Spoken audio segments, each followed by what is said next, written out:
everybody, welcome to the first official Bituation Room podcast of 2025. It's already the dumbest year that ever was. And I know what you're thinking. There was a coup this time 4 years ago. I think 2025 is gonna be dumber. Gonna definitely be dumber. Thank you so much for being here, for pressing play, for allowing me to join you in your quiet times when you should just be quiet in solitude with your own thoughts. But you're like, I'm afraid. And so then you just turn me on and you turn on my wonderful guests and we bitch about the news and plan revolution and all of the good things that I hope people learn from this show. So if you are watching, make sure you are liking the stream right now. Make sure you're subscribing right now. Got a little influx of subscribers over the holidays, and thank you. Thanks so much for being here. I'm glad I have earned your sub. Now go ahead and become a member on YouTube. You know what it is. Also, if you're listening as a podcast, give this podcast 5 stars wherever you listen. And, press all the things, click all the bells and all the buttons. We have a great show. Jordan Uhl is here, as well as comedian Will Weldon and host of the I Hate Bill Maher podcast, my personal favorite podcast. Definitely to ever guest on. It was so fun. Will's going to be here. The three of us are going to hash out the peaceful transition of power. Oh, thank God. Norms still exist. Norms still exist. We're chanting through the bars in our new gulags, just like I upheld norms. I want that on a shirt. We're going to obviously talk about, yes, the certification of Donald Trump's victory and how Kamala Harris had to preside over it. We're going to talk about, it's a little bit, MAGA would like this to not be a news story, but we are going to talk about the MAGA civil war a little bit over the HB1 visas. We were going to do something about bird flu, but the HB1, H1N1, there was just too much H1s. And so we just decided to go with the visa part, and hopefully the bird flu can wait until next week. We will also be dissecting the legacy of one President Jimmy Carter. Good, bad, interesting. Let's just talk about it a little bit. He was sort of like heralded by a lot of mainstream news outlets. What did they leave out and what should we remember? I am no expert on this, but I just thought it was important to kind of do a little bit of a look back, and it's fascinating. So thank you all again for being here. Remember, you can support this show, the free Francesca fund, over on patreon.com/bituationroom, where you get so many perks. In 2025, there's new perks. Patreon.com/bituationroom. The perks include, drum roll, access to bonus episodes that happen on Wednesdays. They're live and everyone can watch them free, but if you want to listen back to them, become a patron. They usually are where like the funnier stuff is. Tomorrow, I think I'm going to go into the Zuckerberg news and Meta not fact checking. Like, was Meta fact checking? Like every time there was, I guess they would fact check over like, COVID not being real. That was appreciated. But the true believers will just look at that and think it's big tech. So now it's really not big tech. But anyway, we'll talk about that. Maybe we'll talk a little bit about Elon as well tomorrow in the bonus. Again, I said fun, but I just mentioned 2 very unfun people. But anyway, you also get 20% off merch. Also, if you're a top tier patron, a free piece of merch every 3 months. You also get a shout out for those who are patrons at $10 or more when you join during the Lay fart song. And there is a special code to get discounts on our sponsor on their product. So our sponsor, I'll just do it right now because I love them. You know them, Sunset Lake CBD. Every person who listens to the show, who wants to try out their products, their smokables, their edibles, their gummies, their chocolate, their coffee, their lotion, this craft CBD vertically integrated Vermont-based company that's just so wonderful. I love, love, love their products. I'm loving the new Goodnight gummies that have 1 little milligram of THC. You get 20% off your order with Frantifa at checkout, but you also, if you're a patron, get a little extra. In fact, it's 25% off. And yeah, that 5% is shipping. That 5% is the difference, okay? So it's good stuff. It's another little encouragement and a thank you to everyone who's a patron. In addition to access to the American Prospect magazine at a steep 60% off discount. It's endless, guys. So thank you so much again. If you're a new patron, thanks for joining. If you're a new member, thanks for joining. Again, members don't get the same perks, but you do get my love. So there's that, I guess. Also, before I leave and bring in my guests, I'm going to leave and let them just do the rest of the show, obviously. I'm going to be live at the Bell House. The Bell House. I'm so tired right now. I wish I was at the Bell House. That'd be fun. No, I'm going to be live at the Ice House. Similar. Very similar. Going to be live at the Ice House in Pasadena, California for what I'm calling New World Disorder, a night of political comedy. Doesn't say political because that's kind of corny, but Ida Rodriguez, Matt Lieb, James Fritz, Chloe Hilliard. We've also added a February show, so stay tuned for that lineup. Very exciting. I hope to see you there, 7:30, January 22nd at the Ice House in Pasadena. And with that, everybody, let's do this. Let's just get into it and bring in my guests. He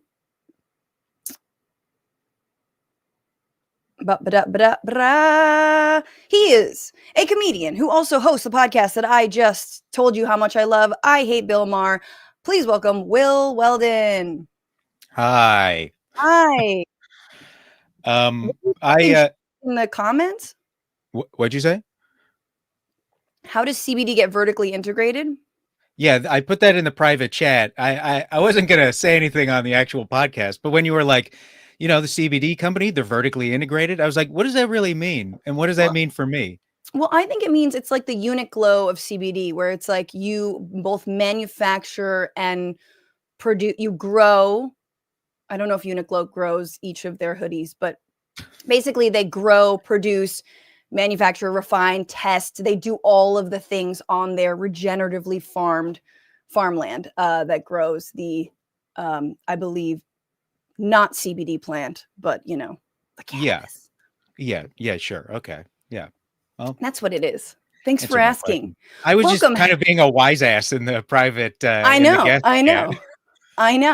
you were. So welcome. Thanks so much for being here. I'm going to also bring in my other guest. He co-hosts The Intercept's briefing from The Intercept and the Insurgents podcast. Jordan, where aren't you? Please welcome Jordan Uhl. Jordan, you're everywhere except for on my podcast.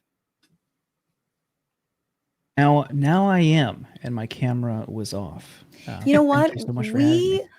Thank you for being here. We are smack dab in the middle of the Santa Ana winds blowing across Los Angeles.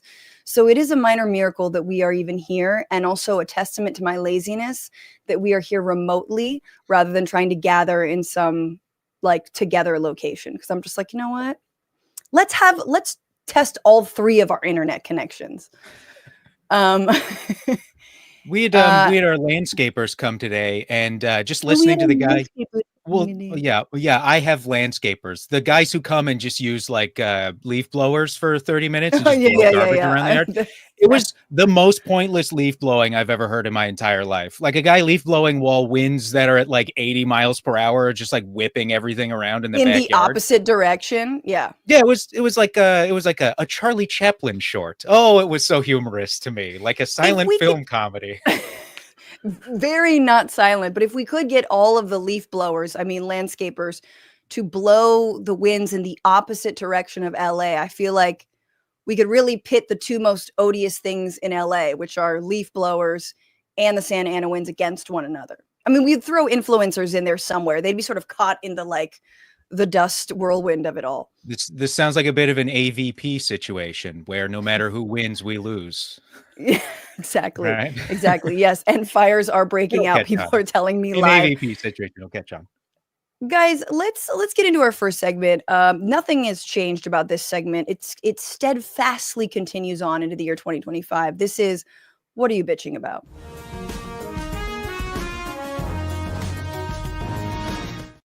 Okay, because I don't want either of you to steal what I am bitching about, I'm going to go first. So I don't want to get scooped. So let me just say, Joe Biden is making a lot of final, what do we got? Like, 10 more days, 13 more days before his reign is over. The reign of terror of Joe Biden is over. So he's making like a lot of final moves. One of the recent moves I just read about before going live was that I guess now medical debt won't go to your credit score, won't impact your credit score, and they could sort of unilaterally do that. And I'm a little bit like, why didn't you do this in the beginning? Like, why didn't you do this to start with? It's a good thing to lead with. It's like the same way that the, Inflation Reduction Act's like cap on, Medicare prices, medication pricing is like going into effect right now. It's like truly the most unironic gift basket to Donald Trump. That's not really what I'm bitching about. It's such a mixed bag. I'm bitching about the fact that like he's simultaneously giving a Medal of Freedom to Jose Andres of World Central Kitchen, obviously whose workers were killed by Israel, and then is greenlighting $8 billion to Israel. Like, guys, let me just ask you, are either of you worried that Israel will receive not enough money under Trump? I also gotta say too, if I would not take the medal from the guy who killed my like volunteer workers too. Yes. I kind of have a problem with Jose Andres in this situation. Like, I know it's fun to get an award, but I might turn that one down given what happened. Absolutely. And like, didn't they bomb or they like some World Food Program convoy came under fire yesterday too? So it's not good. And lastly, on the like final things that Biden is and is not doing, so he's blocking oil exploration off the coast of the country, like places that were like the Eastern Gulf of Mexico and other places that actually were already protected. So I'm learning is that like some of the things that he's protected were already protected from oil exploration, and also like the companies were like, nah, we gave up on that, right? It's sort of like the Arctic drilling was a big thing, but like it turns out a lot of the companies are like, that's so expensive, it's way too much work, the seas are way too rough, like it's fucked. Doesn't it feel a little bit like he's drawing attention to, he's doing a like, teacher, you forgot to give us homework around he's drawing the ire of Donald Trump already by trying to protect this land that Trump wasn't even like concerned about, or that nobody was trying to target, but he's preemptively saving it so that they can target it. And again, people are like, well, once you save it, you can't go back on it. Fucking of course you can. It's Donald Trump. I don't know, Jordan, you've been quiet. Am I wrong here? Well, I think part of Biden's last month is more about legacy than lasting tangible impact. I got an invite to a online briefing with some of his team to talk about his climate legacy, and some of the monument distinctions to protect these lands was part of that. I think all of this, they know the Trump administration will roll back. So I think part of it is trying to cement his legacy, which I don't think will be effective. But also a little bit feels like the Consumer Finance Protection Bureau point you talked about earlier, removing medical debt from your credit score. Yeah. They should have done that at the beginning. People can feel that, they'll see the impacts. If this stays an estimated 20-point growth of people's credit scores are estimated, system sucks to begin with, but it's something they could have run on. But a little bit, it feels to me like a jilted lover fresh off a breakup. Like, well, you could have had me. This is who I am, but you made the mistake. It feels almost like they're taunting voters for going with Trump. It feels disingenuous, like they never wanted to do it, and they're only doing it now knowing that it won't actually be a permanent change. Yeah. Yeah, exactly. And there could be so much more, right? Like, defund like the FBI or some shit. You know what I mean? Like hollow it out. Do crime. I've said this the whole time. He's absolved from any prosecution. But it is like, for me, it does feel like as much as I want people to be, you know, I would like Steven Donziger to be pardoned, and I would like, you know, the obviously like political prisoners like Leonard Peltier, whose name I've been mispronouncing, to be pardoned. I'm also like, the more attention Biden draws to something, like I was saying, it's like, please don't talk about me, please don't. Like if he was like, and I will preemptively protect the Bituation Room podcast, I'd be like, fuck, no, Francesca's done amazing work. Shit, you know? It's like the way he gave, you know, medal out to Soros, and Soros is like, fuck, no.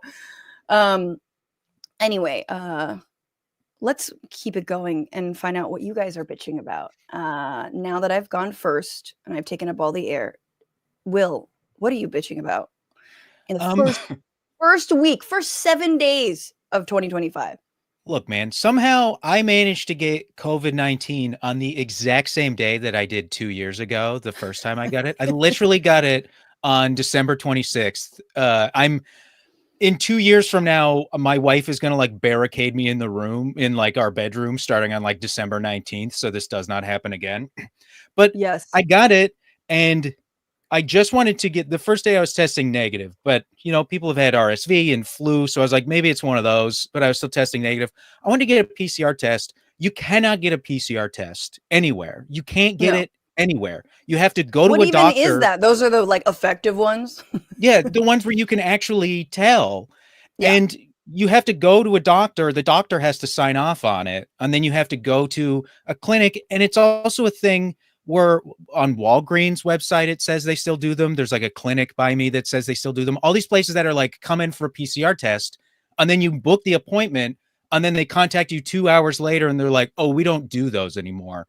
And it just is like, it just feels like another example of look, like, I hate to be the guy who's like almost 40, who's complaining about a website having incorrect information, but it does feel like endemic of a lot of the problems where it's just like nothing, not only does nothing work, nothing is even accurate anymore. And as well, trying to look anything up and constantly getting the fucking Google AI summary up at the top. I just want to like smash my monitor every single time. I don't want it. I don't want to see that. I hate it. It's wrong. It's constantly wrong.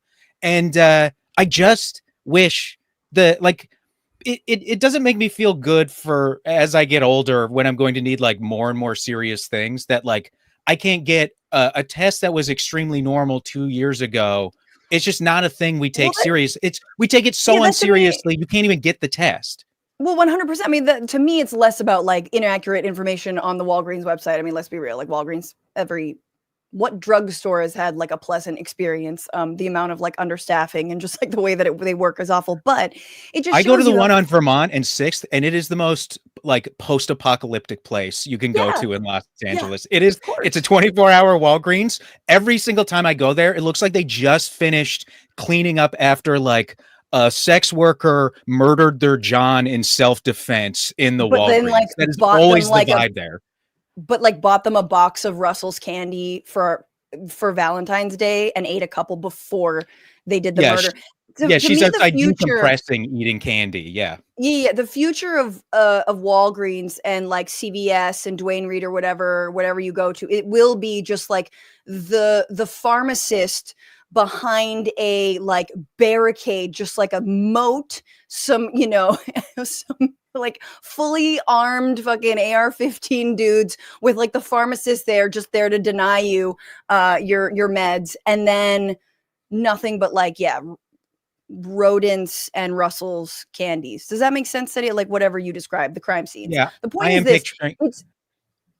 It's how I was just saying. It shows you how far we are from taking public health seriously, offering people free and accessible, effective testing, which the ineffectiveness of testing sometimes and definitely led to a lack of trust in the COVID-19 pandemic being real at all.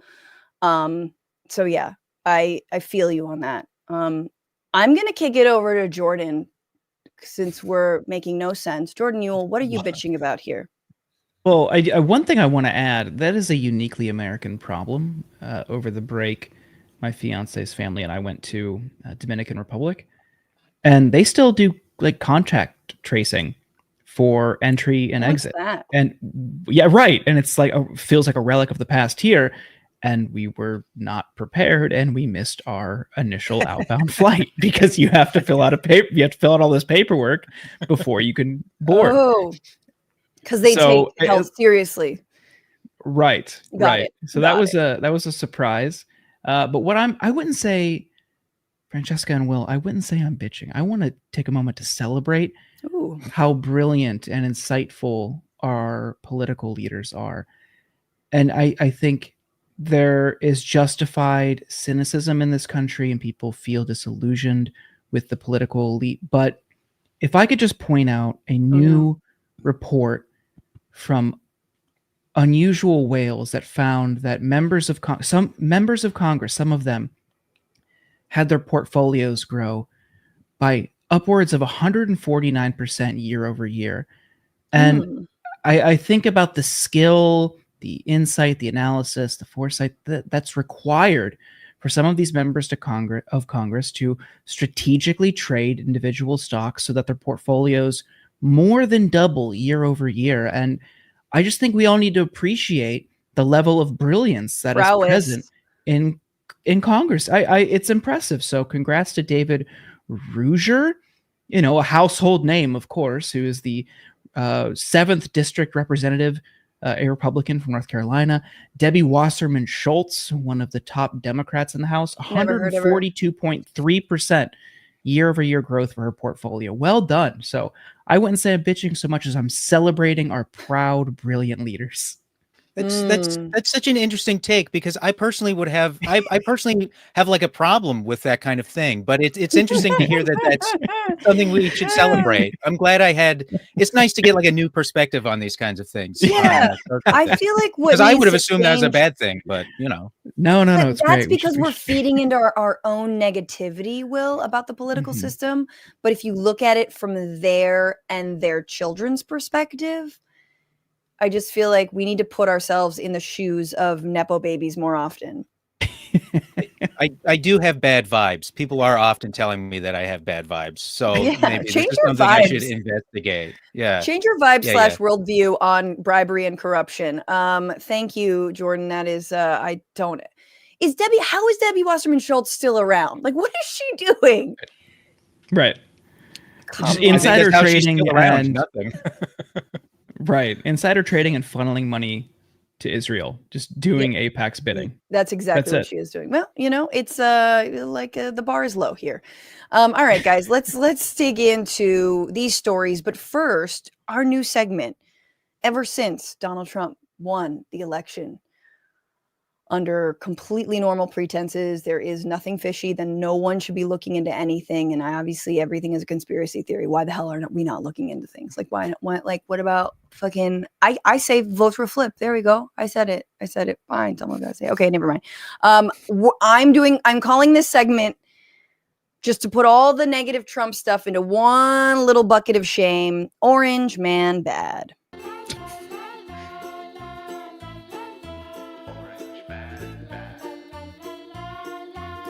All right. In Orange Man bad news, Trump announced a $20 billion deal with an Emirati billionaire to build AI data centers throughout the United States and steal all of our jobs and freshwater resources.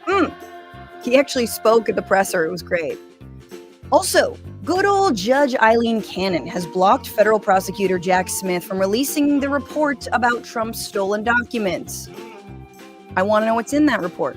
There was a little bit of doo-doo on one of the documents, wasn't there? Just like a little bit. Just like, like someone tried to wipe it. It was in the bathroom. In addition to wanting to buy Greenland and retake the Panama Canal, Trump says he's considering military force to annex Canada, coincidentally the same week of Trudeau's resignation, which is the ultimate bending of the knee we have seen yet. And Trump is already floating who he'd like to see as the new prime minister, hockey legend Wayne Gretzky, because he's pretty sure that maple syrup is a lib.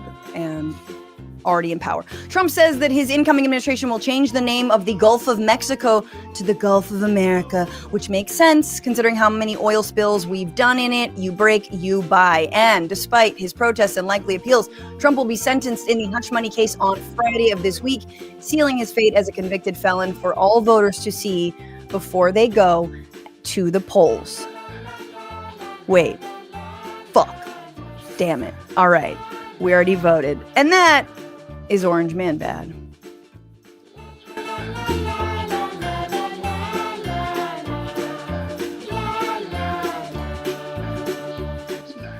Yay. Everything's Can I say a few things about Wayne Gretzky real quick? Yes. As a Canadian?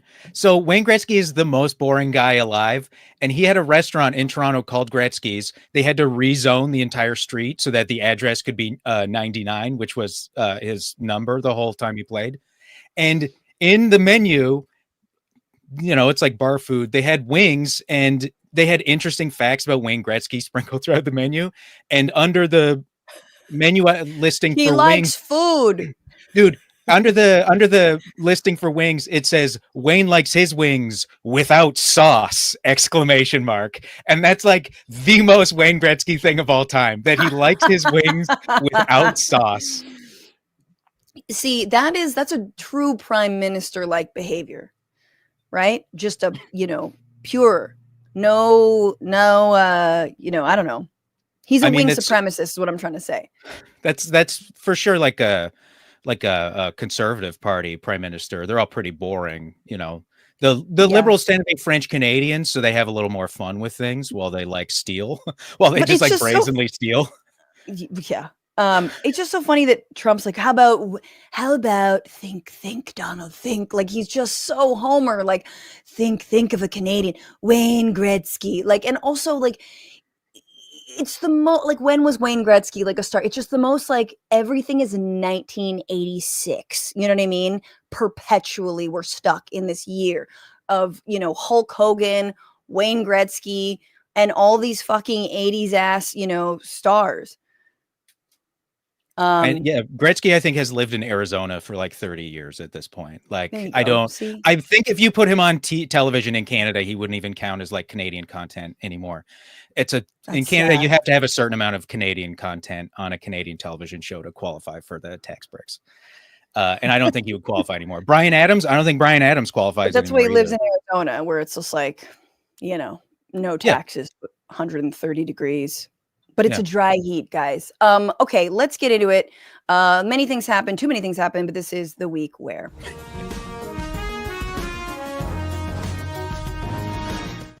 This is the week where, thank God, 4 years after January 6th, we finally have gotten our peaceful transition of power presided over by none other than Vice President Kamala Harris, President of the Senate, also someone who was running in said election.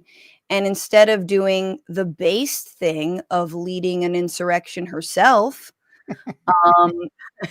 she instead presided over the certifying of the election. And take a look. The vote for the President of the United States as delivered to the President of the Senate is as follows. The whole number of the electors appointed to vote for President of the United States is 538. Within that whole number, the majority is 270. The votes for President of the United States are as follows. Painful. Donald J. Trump of the state of Florida has received 312 votes. Kamala D. Harris. Pause to allow everyone to. Mike Johnson's there. There's a standing O for Mr. Trump.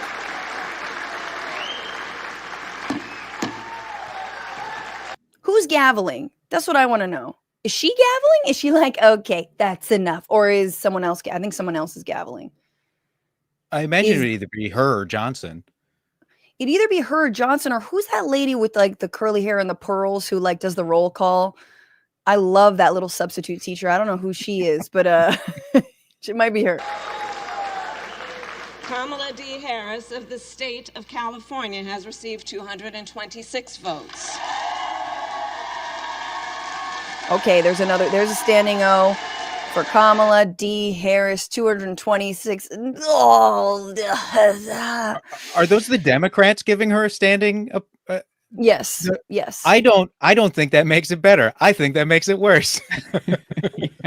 I think that's more humiliating than just let her skate on over it. No, don't make her pause and really bask in the fact that like she got her ass whipped in that election. Like she got beat bad.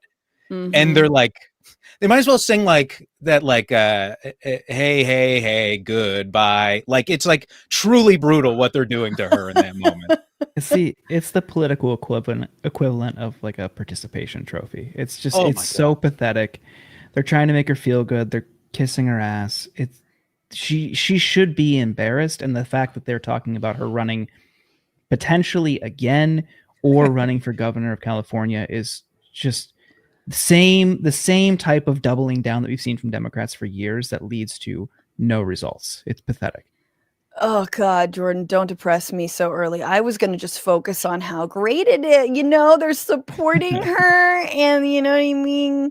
And some people are not standing, but you had to at that point because Trump's people stood for him.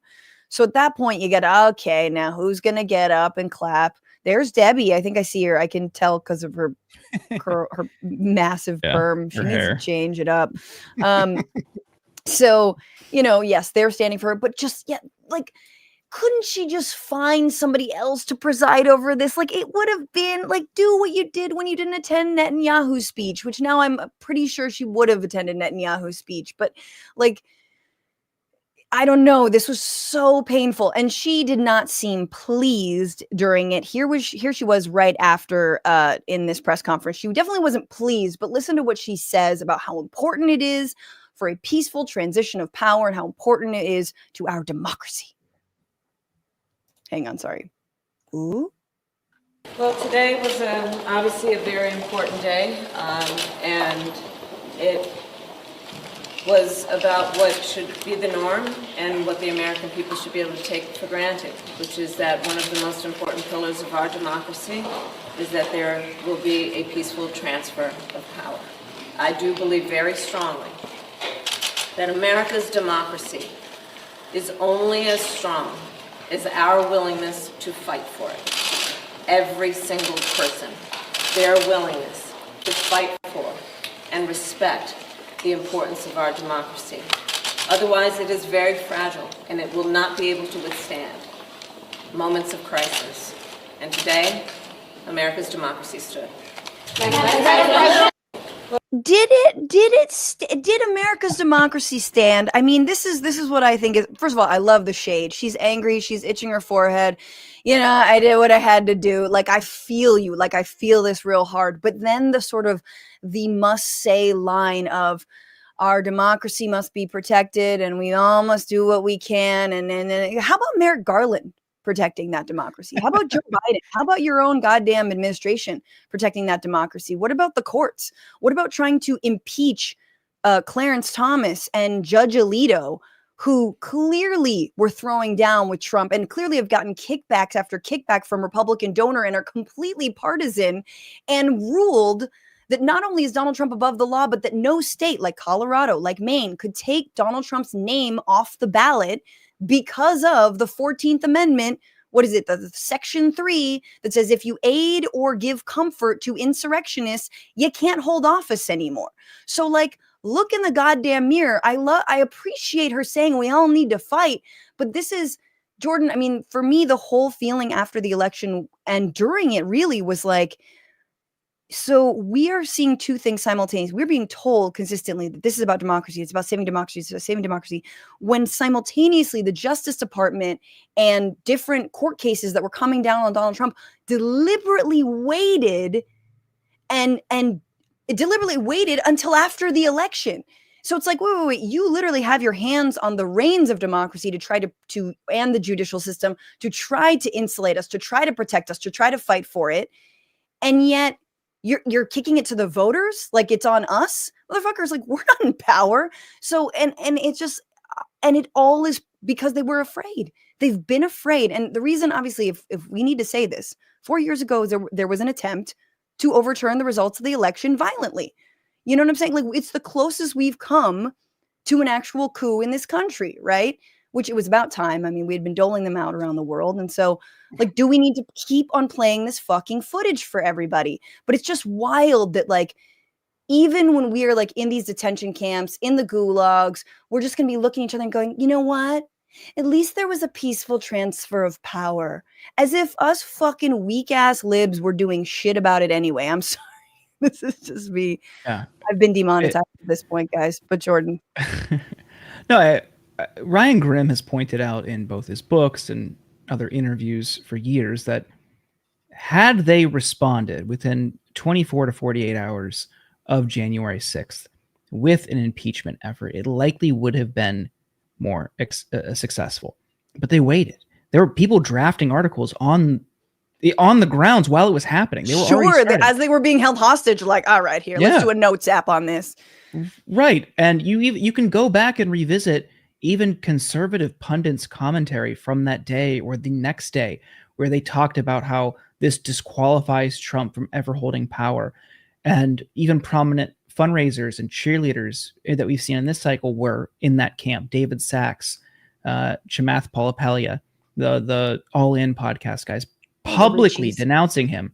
Yeah. Now they held fundraisers for him. They're going to be in his administration or close to his administration. No one cares. No one even cares. And part of it, I think, is because we just don't have the attention span anymore. But also, who do you think you're like lecturing here? Like, Harris is like, oh, this is how things should look. They don't care. You just lost the popular vote to this guy. Like, no consequences are enforced. He gets off scot-free. He's going back to the White House. Who are you lecturing here? Because clearly the electorate generally does not care and is not substantively off-put by this. So I'm not sure what this was about other than like patting yourself on the back for taking the high road, but we have nothing to gain by doing that because the Republicans have shown time and time again there is no low that they're unwilling to reach. I mean, here's like before I kick it to you, Will, like, I don't want to be, let's be concrete about what she could have done. I'm not saying you don't certify the election. I'm saying you do it with even more shade. I'm saying you do it by saying, you know, these prosecutions can and will continue. And if we had a fair judicial system, they would have continued. There is no statute of limitations. Like, whatever it is, like, I recommend they be extended so that when Trump is out of office, but January 6th must be answered for. That can never come to pass again. Talk about misinformation, talk about the right-wing news, talk about, like, just act like you are an opposition party. Stop rolling over time and again. And to your question of who does it sound like she's talking to, you know, I get the same vibe that I did during the Palestine protest uprising, right? Like our anti-genocide protests, which it felt like, hey, this is actually to all you lefties, radicals, progressives, grassroots, young people, people of color, immigrants, anyone who actually wants to do anything like, you know, massive civil disobedience, organizing. Like, this is to you to say, you know, tamp down now, you know, pipe down. Like, we have to do this. We have to, like, we're in cahoots. I'm just reminding you, I'm not on your side. I'm on the side of sort of establishment norms, which completely go against protecting you and your families. But anyway, Will, am I being harsh? No, I mean, it all, anytime somebody was like, I just don't understand how people could vote for Republicans. And it's like, well, but it doesn't seem like it just doesn't seem believable. It doesn't seem like they believe their own rhetoric when, you know, they talk about how bad Trump is, but then when they generally talk about, you know, we need a strong Republican Party and bipartisanship, and I'd put a Republican in my administration.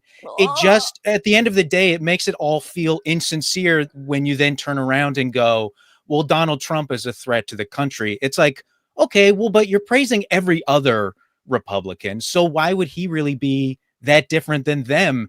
They all are just unmoored from reality. So it's not even like Donald Trump seems like a singular presence within the Republican Party anymore. So then you hear, you know, it's about fighting and it's you go, well, but you guys never fought. So this doesn't seem believable either. None of it seems believable because you try to have these unbelievably boring, rousing speeches. But if you actually look at their actions, you go, well, that doesn't really back that up. And I don't think most people look at it that deeply, but I do think it's a difficult thing not to internalize, especially when you compare it with Republicans who are like, you guys are like child molesters and you all should be in jail. I don't think the rhetoric should devolve that far, but I do think that is thematically more on point to how two opposition parties should speak to each other. I mean, anytime you see footage from a parliament, they're like heckling each other and screaming at each other. Pedophile. Yeah, like, no, you are a pedophile. That's what they say, right? Like the whole thing of like applauding for Trump because he won. It's like people were like, oh, where's the decorum? And it's like, I don't care about decorum. I don't really care about decorum. I don't care about these things. I would rather win impolitely than like lose with sort of pathetic dignity. And it just seems like the Democrats, for all they talk about China, they also want a mono party. They want the exact same political system here of just like one party, you pick a guy, everybody kind of is going to run on very similar things. And like, you have your face of it and then that's who you go with. To be fair, unbelievably frustrating. I think that's so right on. And the last thing I want to say is I just want to be fair to Kamala Harris because I don't think it's personal. Like with me and Kamala, it's not personal. You know what I mean? She doesn't have it in her to be at all combative. She doesn't have it in her to break with the Biden administration as we saw. She doesn't have it in her to be an opposition force. She doesn't have it in her to be a leader in the fight for democracy and against fascism. The Democratic Party largely doesn't have it within them as it stands now. We shall see. And it's just interesting because this is not, I don't want to focus too much on this, but it is important to sort of see her decorum be met by such a lack of decorum. This is the husband of Senator Fisher, Deborah Fisher, who is from Nebraska, who's being sworn in to the Senate by obviously the president, which is Kamala Harris. And this is her husband, who, if you're listening, cannot make eye contact with Kamala, cannot stand next to Kamala, and then refuses to shake her hand when Kamala Harris extends her hand to do so after she shakes Deborah Fisher's hand. Hi. It's so awkward. It just starts awkward. It's like picture day and he doesn't want to be there. No. It's okay, I won't bite. Don't worry. So she goes, I won't bite. And it's like it's like he's a 3-year-old who doesn't fucking know where to stand. Like he hasn't seen everyone else be sworn in. Okay. Do you solemnly swear to support and defend the Constitution of the United States? Thank you. Congratulations. Thank you. Thank you for your work. Thank you. Congratulations to you. Thank you. Okay. You're welcome. Okay, sure. Okay. And that way just a little bit. There you go. Thank you so much. Ready? 1, 2, and 3. Hold it. Ready? 1, 2, and 3. Punch that motherfucker. Thank you very much. Thank you. Thank you. So here, the reason I think it's important, yes, it's totally messed up. It's likely racist. It's likely sexist. It's all of the things. But it's such a glimpse into how the right treats Democrats. Democrats want to go to decorum and normalcy and respectability. And it's like, motherfucker can't even shake your hand. Like, that's how poison pilled. That's how much he thinks you're a DEI communist, like, psycho. Like this is how rotten they are. This is how broken of people that they are. And you can't meet that with decorum. You have to beat them. You have to hand their ass to them. You got to grab the mic and be like, you married this? Okay. Like, that's what I want to see. It's, I really, it's like so gratingly pathetic. It makes me crazy. Nobody likes losers. Like, this country does not like losers. And you see something like that and it's like, okay, well, we've got two different sets of losers, but one of them won. Like, oh my God, it makes me crazy to see behavior like that from both parties. From both of them. I mean, what is she supposed to do? I understand, but it's just an example of how little they care. But Jordan, what were you going to say? Well, I think the criticism of Kamala Harris that she lacked the retail politics that other prominent Democrats have had in elections past was kind of on display there. I think she handled it well, rolling her eyes, but okay, clearly displaying, okay, the problem is with this guy.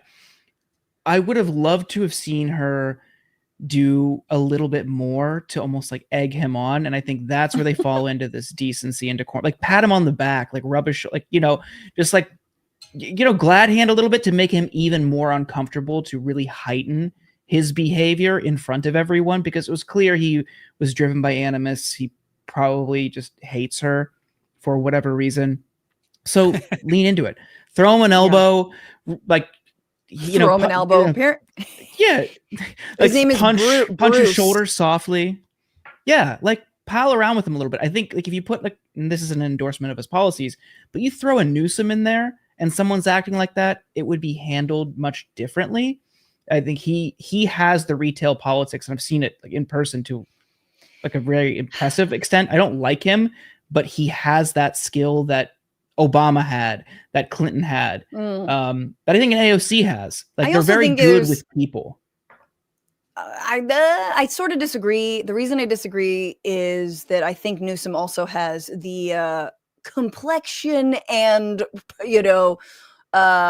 proper gender to also get away with that. Like I think that women, people of color, are generally like, I don't think Obama's doing that. I don't think Obama's throwing shade. I think Obama's smiling. I think Obama's kind of like, okay, playing it off.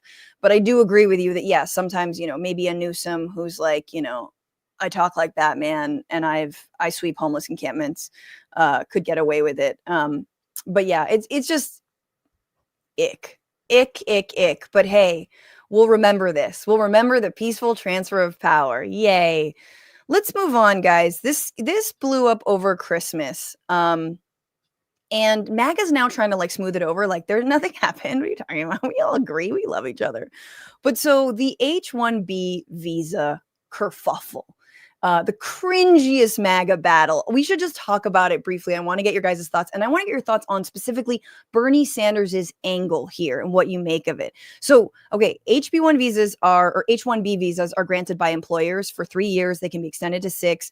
It's helping professionalized skilled labor get into the United States. It's mostly for architecture, engineering, mathematics, physical sciences, social sciences, medicine and health, education, business specialties, accounting, law, theology, and the arts.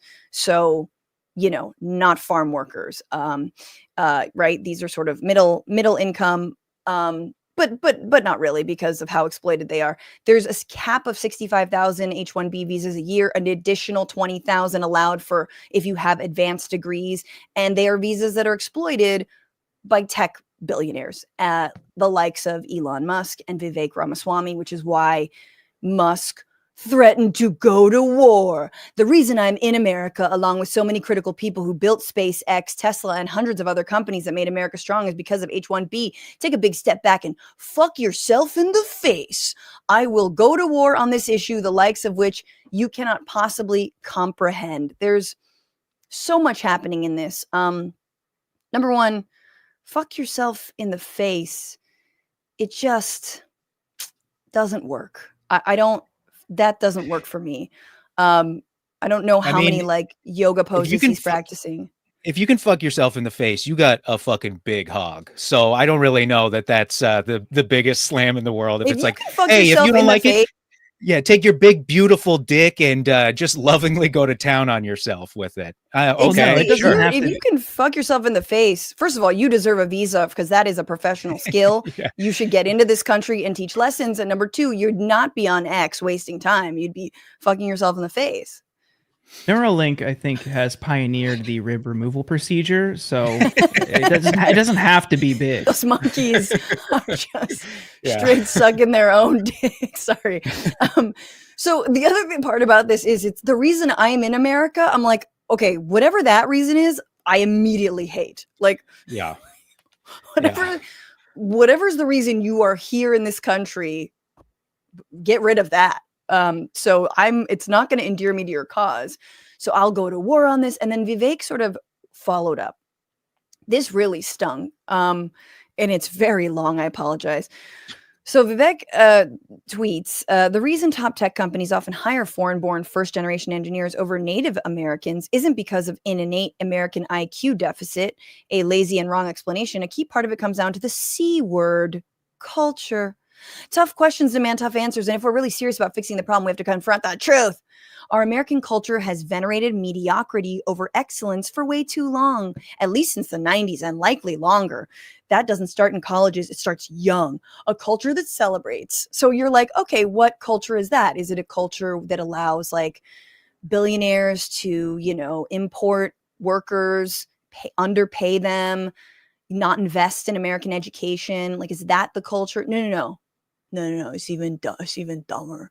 A culture that celebrates the prom queen over the math Olympiad champ or the jock over the valedictorian will not produce the best engineers.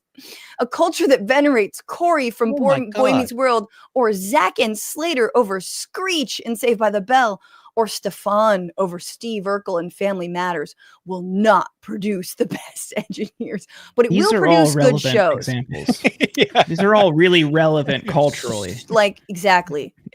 Like, this is the most, like, I am so embarrassed to be a millennial. Fucking, like, I want to die. Like, this is how you know, like, it's no longer Gen X. It's millennials that are, like, the most awful, even though I think he technically might be Gen X. But, like, can we just... First of all, number one, it makes terrible television why don't we have a show all about engineers? That being said, Silicon Valley is great, despite the predators who were in that cast. But it is a really good show. So, like, maybe touche, but mostly making fun of it. My favorite part, though, is Screech. Guys, Screech was a stalker. I just need to say this. Screech wasn't smart.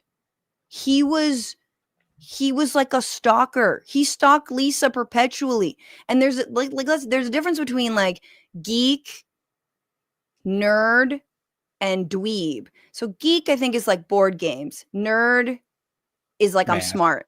Math. Dweeb is like stalker. You know what I'm saying? Screech was a dweeb. Elon is a dweeb. Also, Stefan Urkel was just as smart as Steve Urkel. I believe he just simply was much smoother and cooler, was the whole thing. Like, he wasn't dumber. Yeah, he was also just less of a stalker. Like, he wasn't weird to Lisa. Speaking, another Lisa who was stalked. Right? Yeah. No, Laura, I can't believe Steve Urkel. I can't believe you pronounced it correct. More movies like Whiplash, which is about the abuse of a child who you want to get to play the drums. Fewer reruns of Friends, more math tutoring, fewer sleepovers, more weekend science competitions, fewer Saturday morning cartoons, more books, less TV, more creating, less chillin', more extracurriculars, less hanging out at the mall. Oh God, there are no more malls. Like, what? And so on and on and on and on. Guys, this is... just like, as an Asian, like, he wants to Tiger Mom America. Like, he wants to just like make us practice our piano scales over and over and over again. Just like, haven't we seen the Joy Luck Club? Don't we see what happens when you push your kids too far? They reject you. Speaking of 90s films.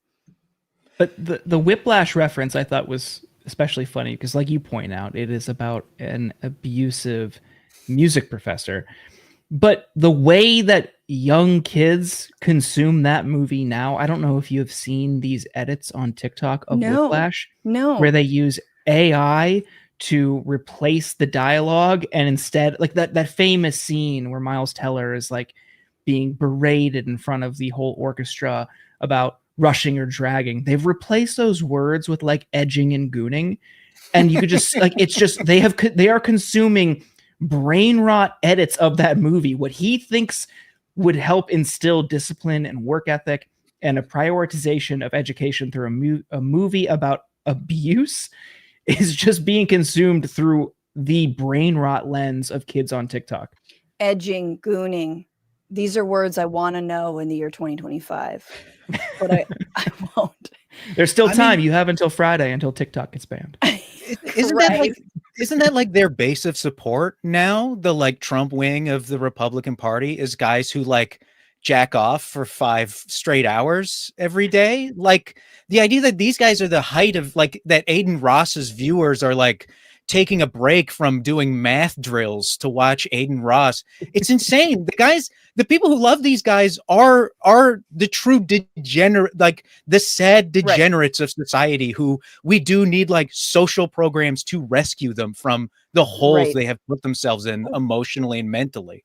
Okay, so let's go back to like the point of this, right? Which is the visas. Now, these guys are, of course, are like part of the DOGE, government efficiency branch. And I didn't want to play Laura Loomer, but it's basically you've got the MAGA elites against the MAGA racists. And who are the MAGA racists? They're obviously all the neo-Nazis in your replies. They are Laura Loomer and they are Steve Bannon, right? And they are the ones who are like, I thought you were serious about getting rid of all immigrants. Because again, a lot of the H-1B visas go to immigrants, but more particularly brown immigrants, right? South Asian immigrants. So that's important to note. And they're like, no, we're against all of them. And so there is this war where you're like, I hate everyone on all sides of this.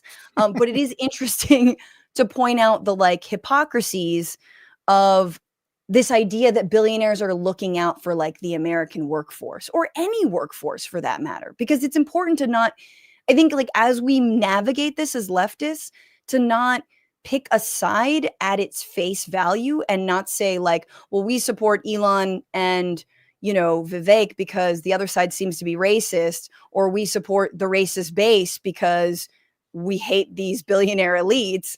It's like, no, the H-1B visa holders are also being victimized too, right? They're also being exploited as well. And all of this is sort of, it's just really terrifying. Along comes Bernie. Please, Bernie, make sense. Please appease MAGA racists and stick it to the elites. So Bernie tweeted a few days ago, Elon Musk is wrong. The main function of H-1B visas program is not to hire the best and brightest, but to replace good-paying American jobs with low-wage indentured servants from abroad. The cheaper they hire, the more money the billionaires make. So here's Bernie trying to like neoliberalism whisper everybody, meaning like explaining neoliberalism to the rubes. Like, okay, so here's the deal. Here's what free trade actually means. You call it globalism. It's actually just where corporations get to, capital gets to move wherever they want. Workers cannot. And then they move workers around when they see fit and exploit the workforce. Okay, so there's a long statement, but I wanted to read it to y'all. He says, there's been a lot of discussions lately about the H-1B visa guest worker program. Elon and a number of other billionaire tech company owners have agreed this federal program is vital to our economy because of the scarcity of high-skilled American engineers and other tech workers. I disagree. The main function of the H-1B visa program and other guest worker initiatives is not to hire the best and brightest, rather to replace good-paying American jobs with low-wage indentured servants. That's what I just read.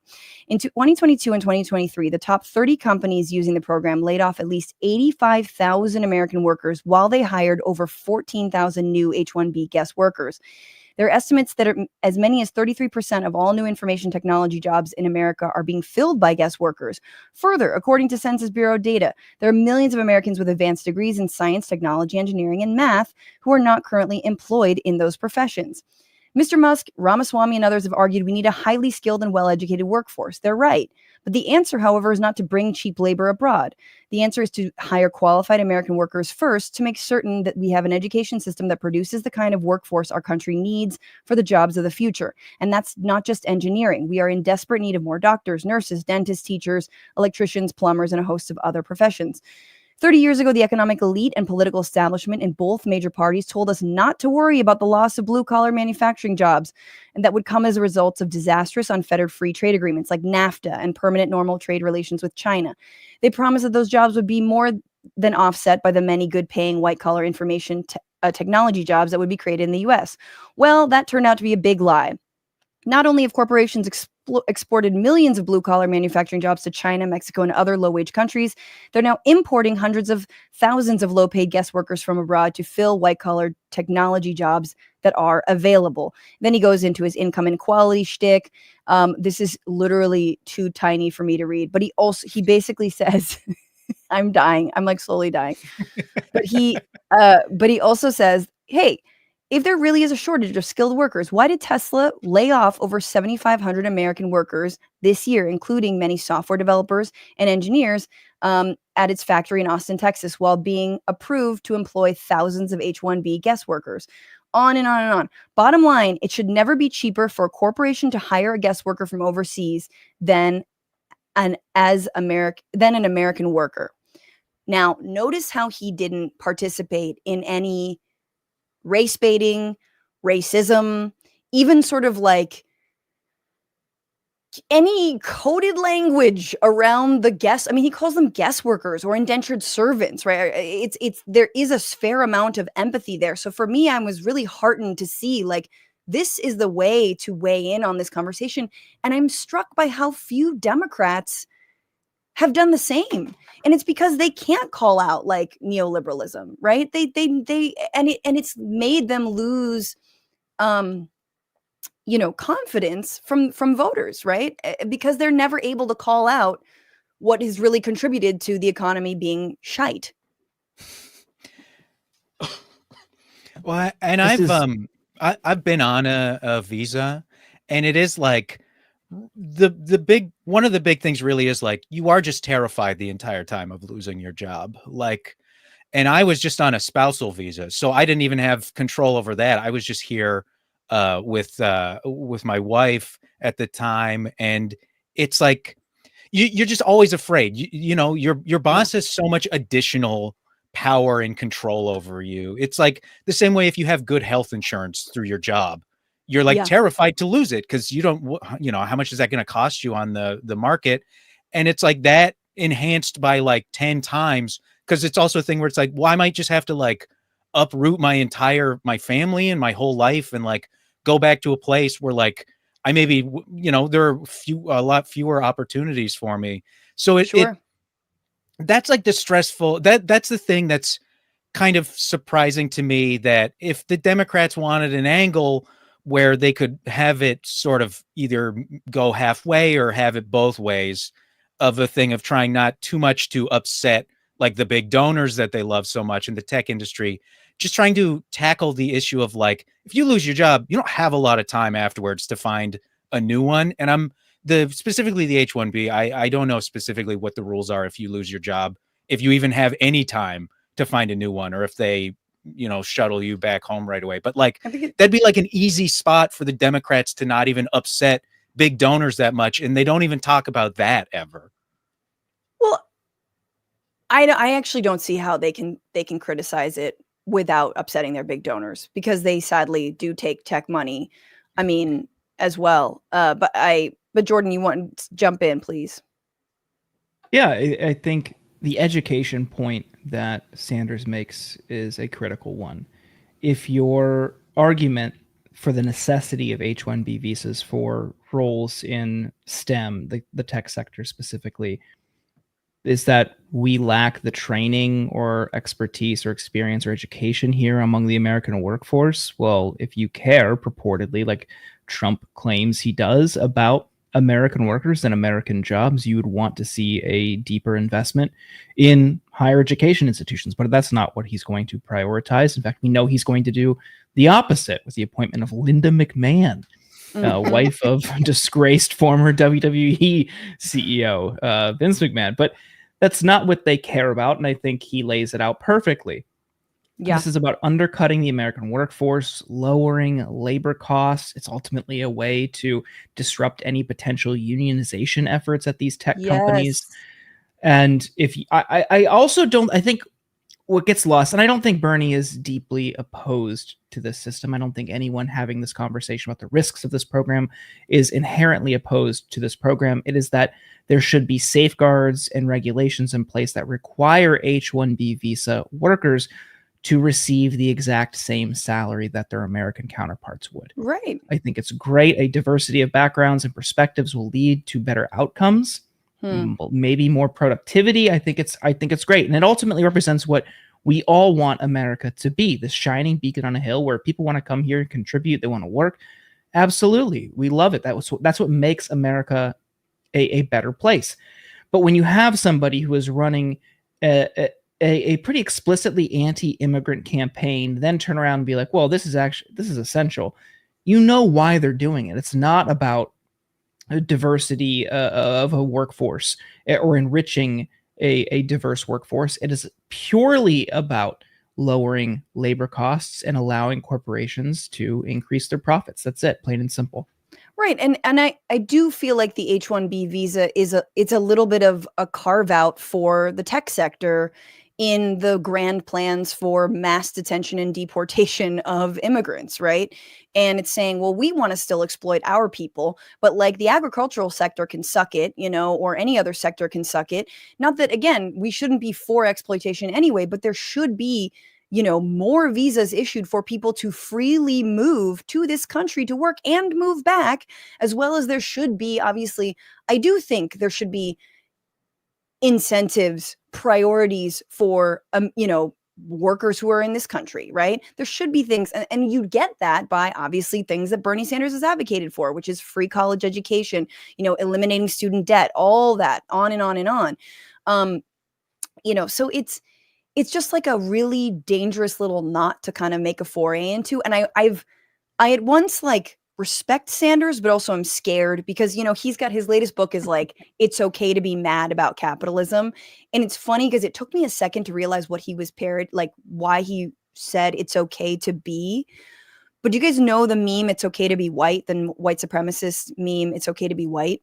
So it's okay to be white was like, yeah, exactly. It's a neo-Nazi thing. They say it all the time. They put up stickers. It's okay to be white. It's okay to be white. And Bernie's book title was It's Okay to Be, same font. It's okay to be angry about capitalism. So he's so deliberately making this inroad into, hey, you have displaced anger that is headed towards, immigrants, women, trans people. Let's redirect that anger to capitalism. And I really appreciate that, that without selling out part of his ideology, he is making these important interventions. I wish we saw that more from Democrats. I wish we saw that more, honestly, from some leftists who like to sell out without trying to change the narrative. But yeah. Anyway, TBD on all the H-1B. Yeah, that's it. Guys, let's talk about Jimmy Carter. What do we know about Jimmy Carter? Anyone? Class? Me either. He's kind of like, it's ironic that he's kind of the prototype for like modern Democrats, which is like funny because he famously got his was a one-term president and then got his ass kicked. And ever since that happened, they've just been duplicating sort of his style in office of just sort of like anti-labor deregulation, like interventionist foreign policy. It really does. He really seems like a guy who got out of office and then spent the rest of his life kind of trying to make up for what he did while he was president. Yes. So as we all know, former President Jimmy Carter, 39th president, one-term president, just passed at the age of 100. And to Will's point, he really did a lot more out of office than in office. We kind of learn about Carter as being like, yeah, when the oil prices are high, you gotta go. Like, it was very like, oil prices were super high. The Iranian hostage crisis, also colored his administration.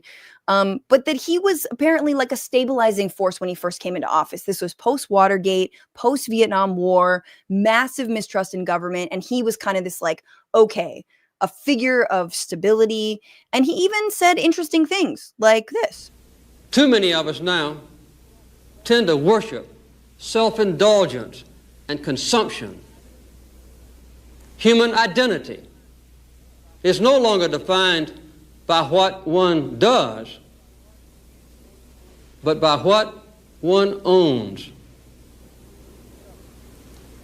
But we've discovered that owning things and consuming things does not satisfy our longing for meaning.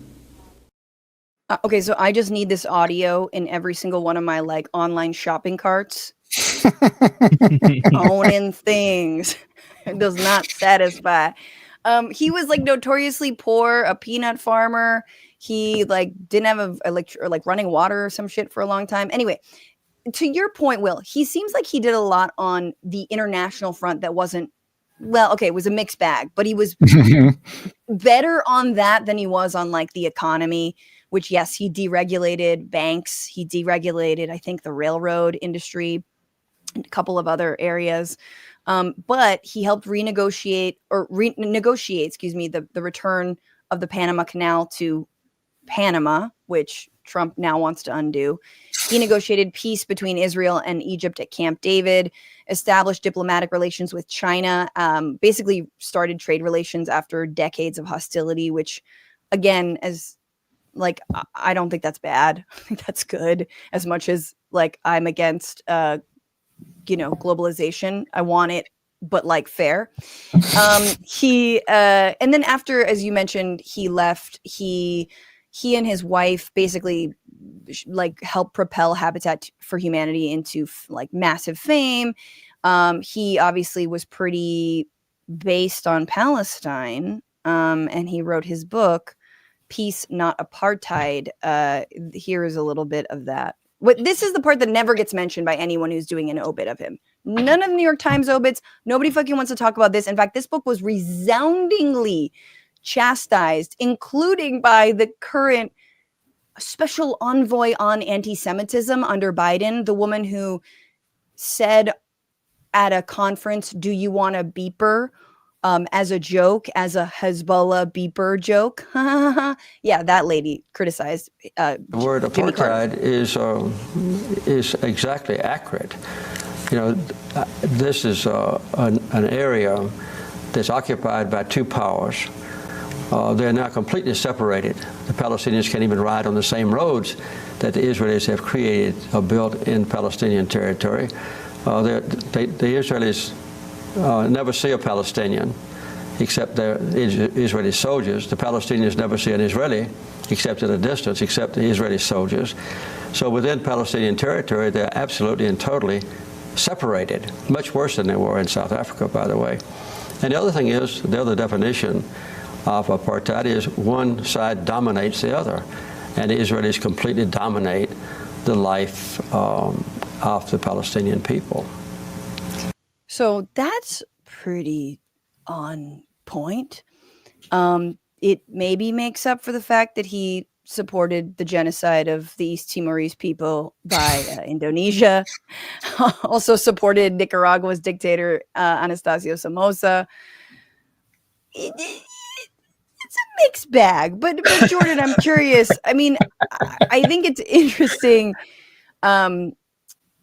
It's like here's the one thing I actually learned from, people are trying to make the comparison with Biden, one term, whatnot.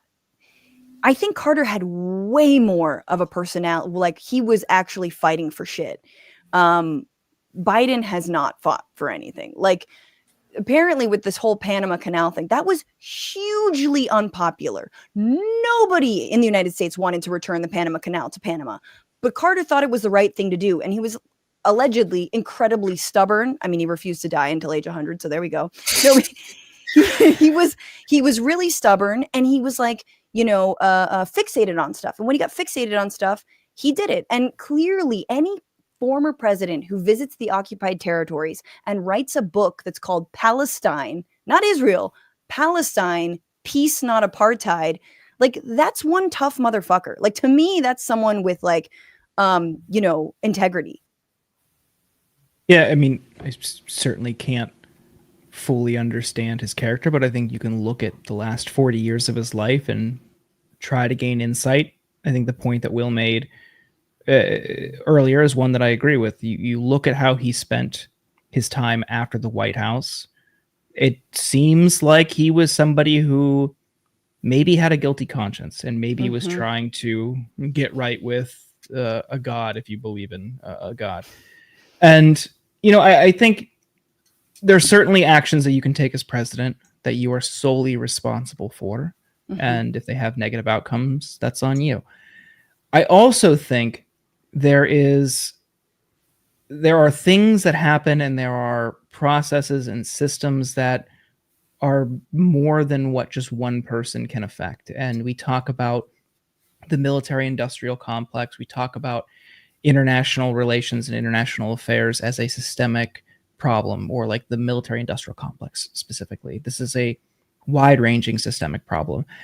And it's hard to tell what exactly he could have done specifically differently, fully within his control. And we're also talking about an era where there was, to an extent, the CIA also operated somewhat extrajudicially. Yeah. Like they were like, we're just going to do us, we'll let you know when you have to deal with the blowback.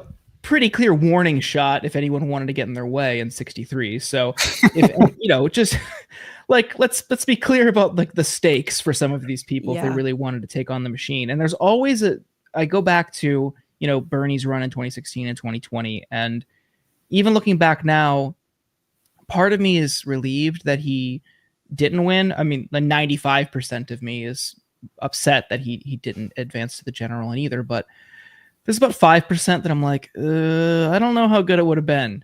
Like, I don't know what he would be doing when you have essentially a forever war around the world, an aerial, unseen forever war that we are engaging in. I'm not confident that he would be in a position to stop that successfully or roll that back. So I wonder also how Carter could have acted in a more progressive way, given the constraints that we know are in place because of this massive national security apparatus. That's a really good question. I mean, even though he did take some interesting steps, I mean, I guess he wanted to end the embargo on Cuba. Obviously that didn't happen. I guess I just wanted to read, because he was asked by Amy Goodman, and thank you to Boo Bornham for the comment on YouTube. He was asked about East Timor, and he said he was not thoroughly briefed on what was going on. And he said, I should have been. But he said, since I've been here at the head of the Carter Center, we've taken a great interest in Indonesia. We were the only monitors in the first election when Indonesia started moving towards democracy. And after the first election, the Carter Center sent a delegation to negotiate with the people in East Timor. We joined with the UN in conducting the first elections in East Timor this year, just a few months ago.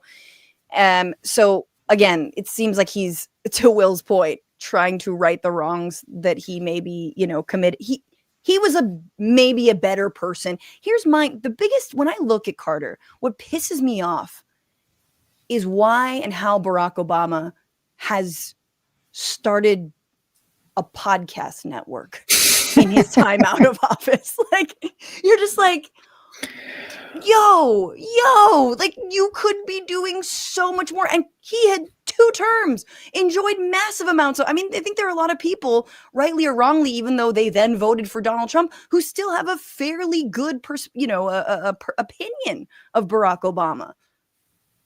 And yet, okay, join his streaming platform, please.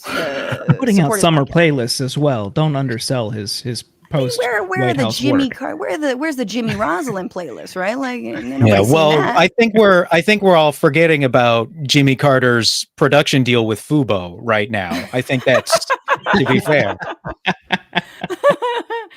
And with that, guys, that has been a robust and brilliant and beautiful episode of the Bituation Room. Thank you so much, Will Weldon and Jordan Uhl. Jordan, where can people find you, follow your work, listen to you, see you, stalk you, etc.? Please don't stalk me. You can check out the Insurgents wherever you get your podcasts. You can check out the Intercept Briefing wherever you get your podcasts. What is this? Is this a daily? Can we listen to the Intercept? That sounds like a daily show. It is a weekly show, and we have an episode coming out on Thursday about the upcoming TikTok ban that we recorded this morning, and I think it's pretty good. Good. I'm excited because honestly, I'm like willing to embrace the Chinese government fully. I'm willing to accept them as my Lord and Savior. Like, given the tech billionaires, I'm like, China ain't that bad. Fuck it. Okay, I'm excited for that. Thank you so much, Jordan. Take good care. Come back soon. Will Weldon, where can people find you? Follow your work. Maybe see you live. I've got a podcast. Forgot what it was called. I Hate Bill Maher. And I'm just sort of old man. Thank you. It's a real labor of something. I'm just old man. You can't say love because it's hate, but no, it's extreme, and it's a burden on a toll and a burden on my psyche every single week. But also, I'm just old man Weldon on everything, and I don't know if or when I'll ever be on tour again. So sometimes I just remember to post on like my Instagram stories when I'm going. Well, I just followed you on Blue Sky, and now I'm seeing a picture of your abs. Okay. What? Oh, yeah. Well, that was from a comedy show. I don't know what to tell you. This is not. That's not. Oh me. no, it's definitely. It's not that. like a selfie. It's not like one. It's not disgusting. Nobody can get mad at me. It's an official picture from a show, so I'm in the clear. I can post whatever I want in a situation like that. I haven't done anything wrong. All right, old man Weldon. Everywhere you give money to billionaire oligarchs. You give your data, and they then sell that for money. Oh, yes. Don't forget the middleman involved. Then they mine you for content, and then use it to feed into their AI machines, and then sell you back. That's why I only post garbage. I'm destroying AIs with my horrible posts. I love it. All right, Will, thank you so much for being on. Come back real soon.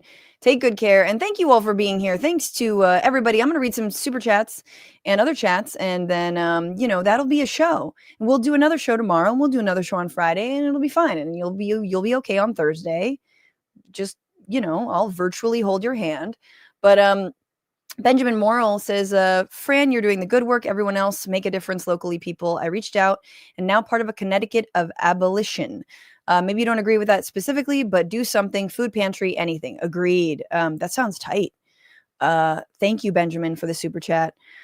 Kevin Wilkins, when are you coming to the Great Lakes region, Milwaukee or Chicago? I was just in Chicago, but we should go back. Definitely. I had such a great time at the Lincoln Lodge. So, this year we're going to get around. I hope so. We'll rent the biggest RV possible for my massive family. They're very tall and they take up a lot of space. And my daughter will drive. She's only 2, but it'll be chill. Robert, thank you for your super chat. Bad Democrat politicians need awful Republican ones. Biden is giving Republicans stuff to be awful about. Yeah, they have nothing else to do other than get triggered by what Biden does because they don't have an actual agenda. I mean, they're trying to pass like a massive reconciliation bill with everything under the sun in it. So I guess there's that. Kathy McIntyre, I'm going to shout you out a little bit. Thank you so much for being a member for 9 months. Bahamut, thanks for your super chat. By Jenks logic, Dems shouldn't hate Trump for not peacefully transitioning power, but rather try to find a middle ground and then have a beer with him. I mean, I just feel like someone needed to yell in that, in the crowd, just like in between, the mace canisters and the flex cuffs and the battering rams and, all of that. Like there just should have been can we just have a beer? We're really on the same side. Like that. They just needed someone to explain that. Robert explaining that there's some great Canadian TV. Kim's Convenience, Children Ruin Everything, Corner Gas. I mean, I don't even know what those are, but first of all these Canadians come here and take our jobs. All right. Nathan Fielder, I'm talking about you. Will Weldon, talking about you. Will's Canadian, right? He just said that. Saturn Dragonfly, this is about Democrats. They're afraid of MAGA for sure. You don't like my music, says all the fail-safes failed, talking about Jan 6 and any kind of accountability. Chuck Diesel, we're supposed to have a beer with these chuds. Never. Agreed. Tony Barbosa, greetings from Brazil. Oh, I'm so glad, Tony, you're here. So Mark now is completely in favor of fake news. U.S. trying to take the world by force as they always do. Have a nice weekend, everyone. Have a nice weekend, Tony. Here's the thing. I'm glad that a Brazilian sent in a message because Brazil actually held their coup monger, Jair Bolsonaro, accountable for his crimes. And he's no longer able to run for office for 8 years. Now, he will try probably in another 8 years unless the massive backlog of shit that's in his body, doesn't get him first. But again, you guys actually maybe have that part down in terms of democracy. Big Shoe says, Jenk says they're very welcoming. I don't get it. I know. I don't get it either. If you guys have watched that debate with Jenk, thank you. If you're here because of it, thank you. I appreciate you. had to be done. It was nice, and hopefully you got something out of it. Whiplash had the main character kill himself. So yeah, exactly. Like, we need more kids to take their own lives. Rachel Atwood with just some fire comments here. Screech was a sex pest who harassed Lisa 24/7. Thank you. Jesse was the brains at Bayside High, not Screech. Thank you. I'm so excited, Just like, let's be real. My good friend used to call me Jessie Spano because of all of her like Save the Dolphins and shit like that. It was very fun. Jessie Spano was kind of a lib, though. She could have been radicalized a little bit. The instructor says, when will Democrats' legacy and independent media will start putting to the forefront Elon and Vivek wanting to cut VA health benefits? I mean, they're gonna try to privatize it, right? They have to find a way to leech even more money off of this system. And that's what neoliberal economics does, is finds places that are like actually fairly functional. I mean, the VA is not perfect, but like fairly functional, and make it even more dysfunctional by arguing that only by privatizing it can it be perfect. And yet, would you want to subject the VA to the private healthcare industry that we all suffer? Like, is it going to be run by Amazon's new, healthcare venture? It's wild. Zen Master Sports and Shorts. I lost my job at Intel Corporation to H-1B visas. Me and 12,000 other people over 5 years. See, exactly. They are used specifically to supplant other workforces. And so again, the MAGA racists are trying to like get us all on board with like the racism cause. Like, no, it's just a labor issue. It's actually a class war issue, not a race war issue. Dave L says, I think William Greider made the case that the U.S. Chamber of Commerce sabotaged his presidency and had some responsibility for stagflation. In terms of Carter, must look into. Tyler Hackner says Carter paved the way for neoliberalism, but still better than those that came after him. Yeah, I mean, I wouldn't call him the grandfather more than like Bill Clinton. Miss Felony Strutter, Fran, thank you for supporting my trans community. Anytime we're going to have, this is a great time to say that Laverne Cox is going to be back on the show on Friday. I'm super excited to talk to her. And again, we will be following what is happening with gender affirming care, accessibility, anti-trans legislation, all of that. And so you're welcome. It's nothing. And we have to be following this and we have to be talking about it. So, Charlie Dinmar, thank you for becoming a member, and also appreciate your defending trans women, ma'am. Yeah, I mean, again, not hard. Journeyman Ceramics, money I am not giving to T-White, giving IG to TYT. Thank you for that. And Pandering Politics, how about Trump saying the quiet part out loud today? Yeah, my threats to jail Zuckerberg for life are why he's changing Facebook and Instagram in pro-MAGA ways. Will Jenkin, Anna condemn this. I don't know what they're going to do, but I will talk about it tomorrow on the bonus show. I think it's really interesting. Zuckerberg, like, I just want to say I wish that he would have just fought Elon Musk, because clearly he is much more physically fit than he is mentally fit. So you can say what you will about Elon having like, carbs ass barrel body, but like the guy, if Zuckerberg is now capitulating preemptively to Donald Trump on some shit that he had already capitulated on, right? He already let him back on Facebook. Like, remember when he banned him from Facebook? He's like, oops, maybe Facebook helped, do the insurrection for you and help spread a bunch of misinformation. And then he let him back on because there was no accountability. And so all these tech billionaires were just waiting for a government to actually do something. Nothing happened. And they're like, okay, I'm just going to throw down now. But when it comes to Zuckerberg following Elon's cues in terms of like, we're not going to fact check, we're just going to use community notes. Like, it's so pathetic. Zuckerberg, you know what I'm saying? And give back that block in Palo Alto, you dick. Crotchy says, no new label for leftists. Jank is a janktrist. That shouldn't be read. That should only be written. All right, guys, let's get into it. Meaning, let's get into the fart song and thank every patron at $10 or more and all of the new members. Here we go.